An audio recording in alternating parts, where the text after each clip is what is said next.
Olduktan defterimize yazamız.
Qanday jalg'ov qo'ydim? Ata-onamizda elektrik degan jalg'ov bor. Har bir ayolga deganda tavallud jalg'ovining 3-jarg'i jalg'ovini qo'ydim. Xalq sanasida deganda nida degan jaz sektorining jalg'ovini qo'ydim. Жақсы, тамаша, дұрыс. Келесі кім оқиды? Екінші сөйлемді. Халықаралық көрмеге Я халықаралық көрмеде киіз үй үйіне әрқашан жоғары болған. киіз үйде болады. Қасиеттің жалғауын қоямыз ол жерде жөндеңдер. Халықаралық көрмеде қойынды қасиеттің жалғауы дұрыс. Киіз үйде қасиеттің жалғауын қоямыз жөндеңдер. Әрқашан жоғары бағалар, иә? Келесі топ қай топ? Дайынбыз ба? Қаратады. Сендердің сөйлемдерің қайсы еді? Қайсыны жазыңыздар? Әр жазатынды оқимыз. Ата-қоныстың Жоқ, оны айтып қойды. Бұдан халқымыздың таным түсінігін, терең тіл қабілетін жоғары екенін байқаймыз. Уақыт тоқта болды. Бұдан халқымыздың іліксектің жалғауын қойғаны дұрыс. Таным түсінігін болады. Түсінігін не емес? Түсінігін табыс септігінің жалғауын қоямыз. Сендер жарты септігінің жалғауын қойғансың. Терең тіл қабілетін дұрыс, жоғары екенін дұрыс байқаймыз. Келесі сөйлем кім? Ал сен оған де. Қазақ шеберлері керемет еңгізілгелік бұйымдарды жасайды. Мысалы, шеберлер көптік жалғау, тәуел жалғаудың үшінші жағы. Ал бұйымдарды дегенде бұйымдар көптік жалғау, бұйымдарды септік жалғау. Қазақ шеберлері керемет зергерлік бұйымдарды жасайды. Бұйымдар көптік жалғау, қандай жалғау болады? Бұйымдарды. Сұрақ қоямыз. Бұйымдарды. Нені болады? Нені қайсеттіктің сұрағы? Көмекте демеші, кімді нені қайсеттіктің сұрағы? Кімді нені? Табыс септік өзі дұрыс жауап беріп, табыс сондықтан бұл жерде табыс септігінің жалғауы болады екен. Дұрыс, жақсы, рахмет.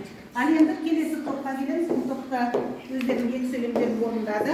Ал тыңдаймыз ба? Осылай. Бұдан халқымыздың түсінігінің терең тіл қабілетінің жоғары екенін байқаймыз. Біз халқымыздың дегенде дін ілік септігіміз. Ал түсінігінің ілік септігі, одан кейін қабілетінің ілік септігі, одан кейін екеннің дегенде ілік септігі. Жоғары екен, иә? Не қойды ғой жерде? Ін болмайды, ін болады. Бірінші. Екені. С қандай жалғау?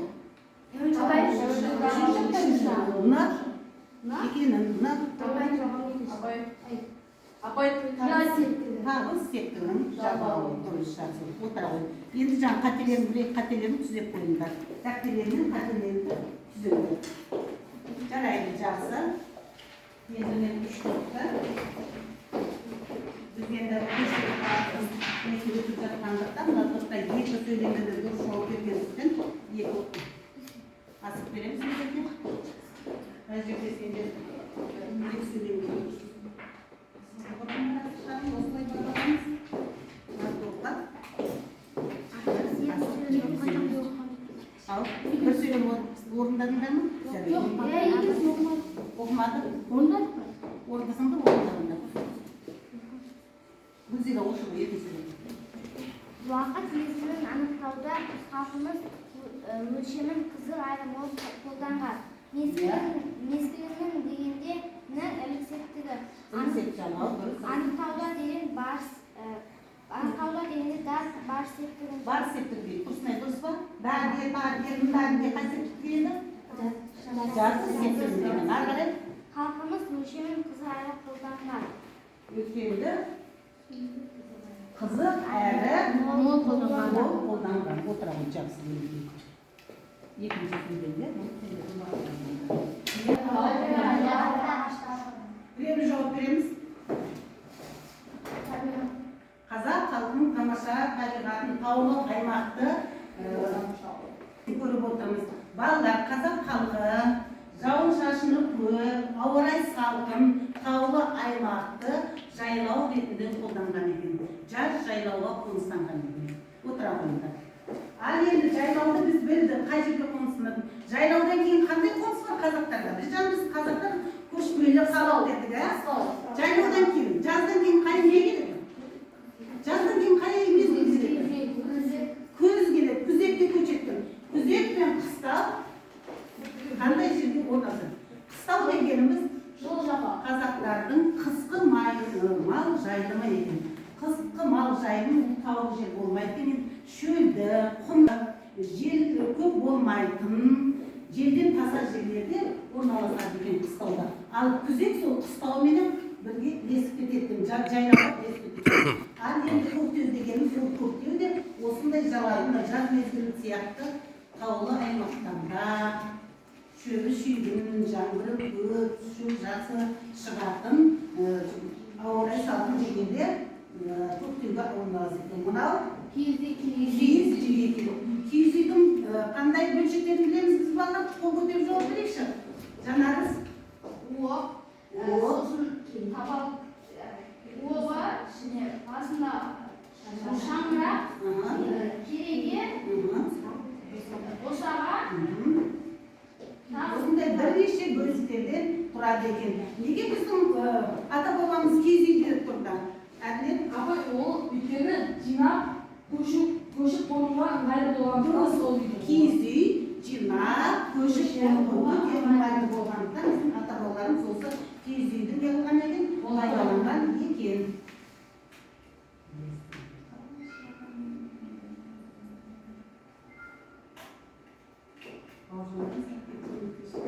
Ары қарай кеткен балалар отыра қойыптарда етті бірлікке, ынтымаққа шақырып, елдің ішіндегі түрлі дау-дамайларды шешіп отыратын біздің би шешендеріміз болған екен. Балалар, енді біздің мынау тақтада бейнеленген шешендерімізді танимыз ба? Айтыңыз, қандай шешендер бұл кісілер?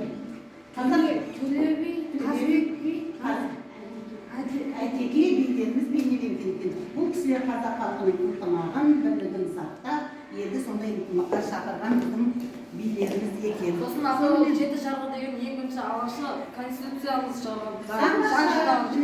Жеті жарғыны Сол шығарған Тәуке хан. Ал енді мынау біздің жаңағы төрттілігіміздің бірі қоймалы екен. Қоймалы туралы қандай мақал мәтел білеміз балалар? Қойды неден жаралған дейді қазақ халқы? Балалар, қойды оттан жаралған дейді қазақ атамыз. Себебі қой ыстыққа төзімді екен. Ыстық жерде мекен деп екен. Қой оттан жаралған дейді.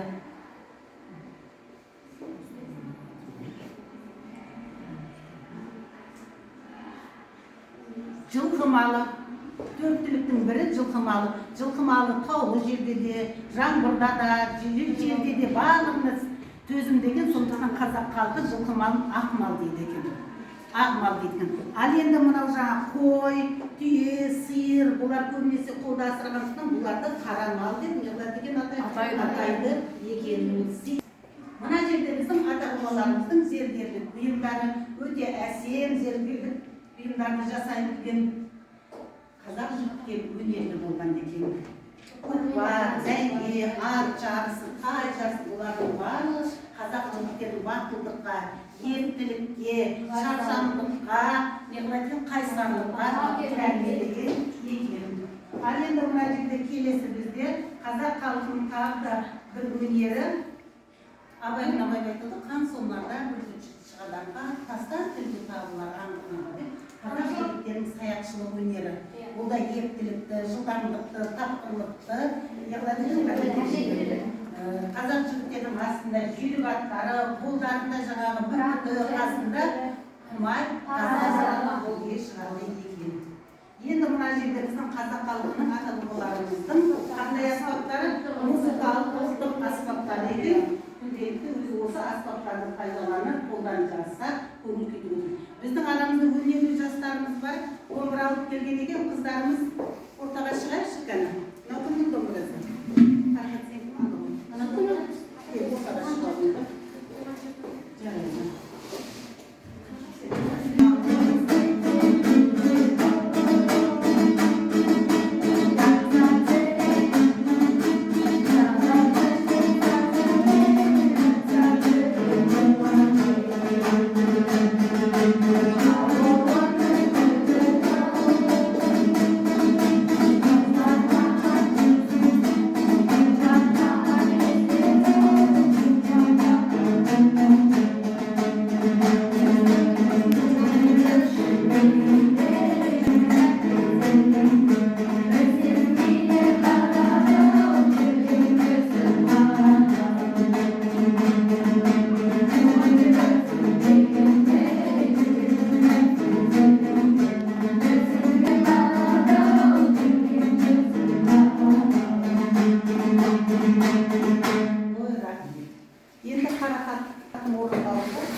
ekan buni ko'chgan кезде buған kiyimдерді, turli uydagi zattарды salib, tuyaga, atqa, o'rtasidan екі жағынан жүкті бір алып, теңілеп алып жүретін. Бұл қоржын екен. Той томалаққа барғанда да әжелеріміз құда жекжаттарына апаратын түрлі заттарын, әшекей бұйымдарын да апарып салуға осы қоржынды не қылған екен? Пайдаланған екен. Ал енді осы қоржынның ішіне балалар бүгін бізге тапсырма берді. Ата-бабаларымыздан тапсырма берді. Ол қандай тапсырма екен? Қазір көрейік. Дәптерлеріңді ашып, бүгінгі числоны жазыңдар. Kitapta aşağımız. Kitapta 18. bette көшпенділік тақырыбында мәтін берілген. Сол мәтін оқып, сол мәтіннің ішінен біздер балалар көптік жалғауларын, септік жалғауларын, тәуелдік жалғауларын тауып дәптерге жазуымыз керек екен. Бірінші тапсырма. Бәріміз кітапты ашамыз. Тапсырманы жазамыз. Екінші сөйлемді. Көшпенділердің халқының бірнеше белгісі бар. Көшпенділердің өмір салтының бірнеше белгісі бар. Осы сөйлемді тыныш Нұрай бар ма? Жалғау. Қандай жалғау бар?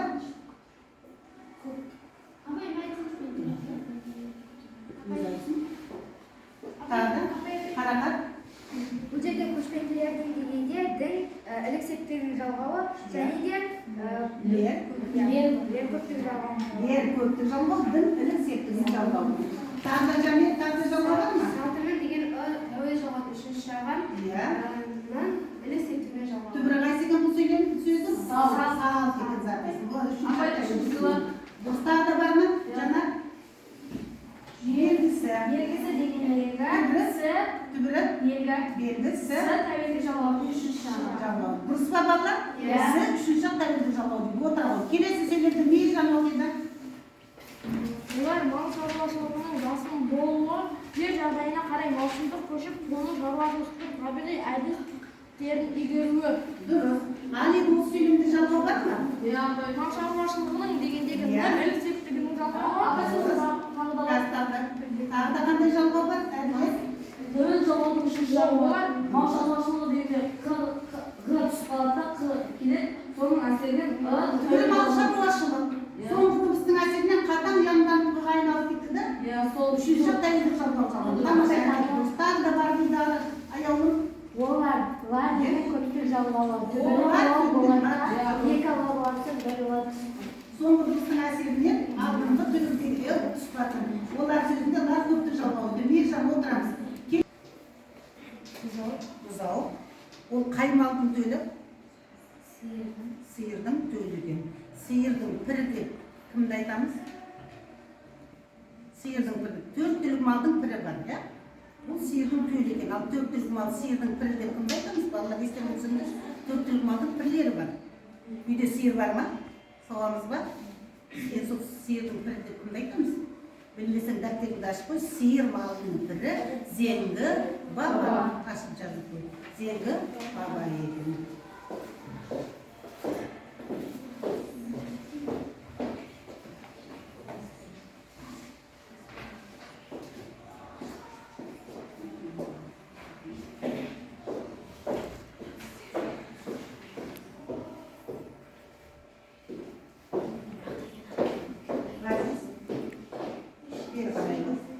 Қазір сен мына суретте қандай малдың түрін көріп тұрсың?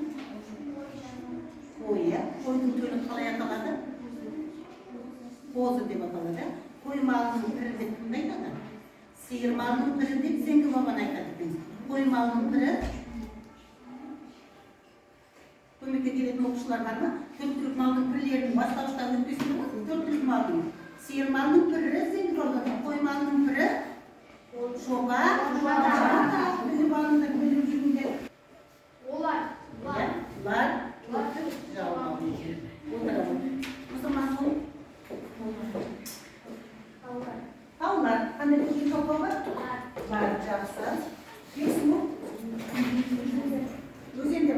жалғау бар. Өзендерде қандай жалғау? Сөздің түбірінде дер. Түбірі қайсы? Өзен жақсы. Аяулым? Көлдерде түбірі? Көл қайсы ұстабы? Зат десіз жақсы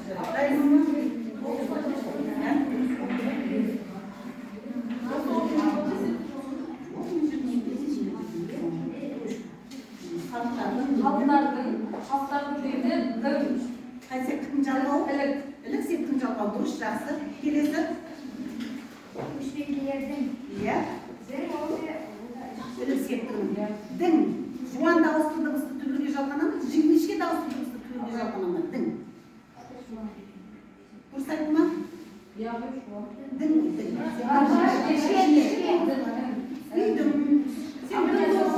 Дың қалындайсың. Қандай дауысты дыбысқа жалғанады? Жуан дауысты дыбысты түбірге жалғана ма? Дың. Мысал келтіреміз тағы да. Оқушылардың, ұстаздардың.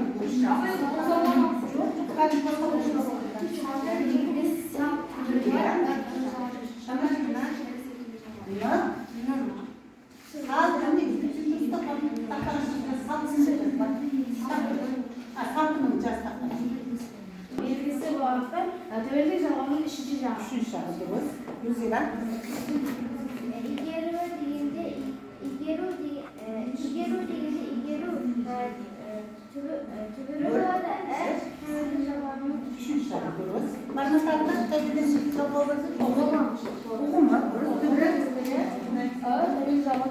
Дұрыс жақсы. Барма? Белгісі, жүйесі, игеруіміз болды. Дұрыс жақсы. Біз тәуелді жалғау бар сөздердің барлығын мәтіннен естіп шықтық балалар. Жақсы. Бізде барлығымыз бұл жерде сендер не жазып шықтыңдар? Сен жалғау бар, сөздерді теріп жазып шаңырақ тобы.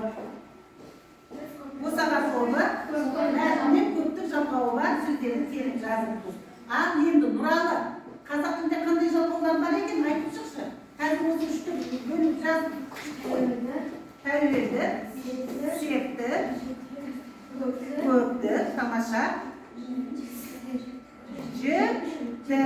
Сонда қазақ тілінде неше жалғау бар екен? 4 жалғау бар екен. Отырамын, жақсы. Балалар, мен бүгінгі сабақты бағалауды асықпен алдым. Себебі қазақта жақсы сөз бар. Асым алшысынан түсінде жақсы ниетпен жақсы сөз айтады. Сондықтан сендердің де алдағы уақытта сабақты жақсы оқып, істерің өнімді болып, жоғарыдан көріну үшін асықтарың жоғары алшысынан түсінде не қыламын? Бүгінгі сабақты асықпен бағалаймыз.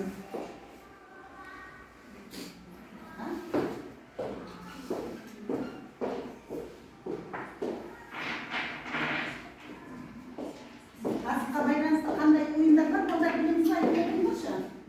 Қандай ойын ойнайды? Асықпен қандай ойнайсыз? Асықпен асық ойын ойнаймыз ғой. Асықта қандай алшы дейді тағыдан? Тағыдан? Әйел айтады? Айтамыз әйел? Иә, сосын тағыдан? Тағыдан? Штаба. Жақсы. Бұл асық ойын.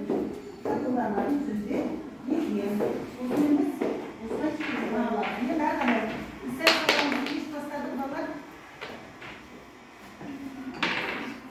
Балалар, біздің мәтіннің астында 5-ші тапсырмада көшпенділер туралы, көшпенділер мәдениеті тақырыбында есте жазу, немесе астында біздің көшпенділікке байланысты кесте берілген, осы мәтіндегі нелерге байланысты осы кестені толтырып келеміз. Осы екі тапсырманың бірін орындайсыңдар. 5-ші тапсырмада бізге 2 тапсырма берілген, 2 тапсырманың бірін орындайсыңдар. Отыра тұрайық.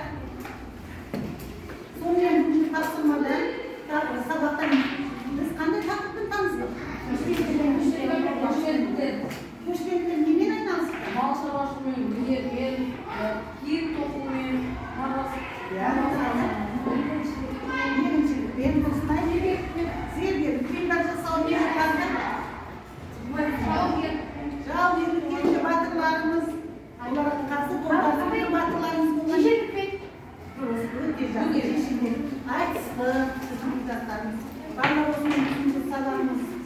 башталды. Сабаққа қатысқандарыңызға рахмет.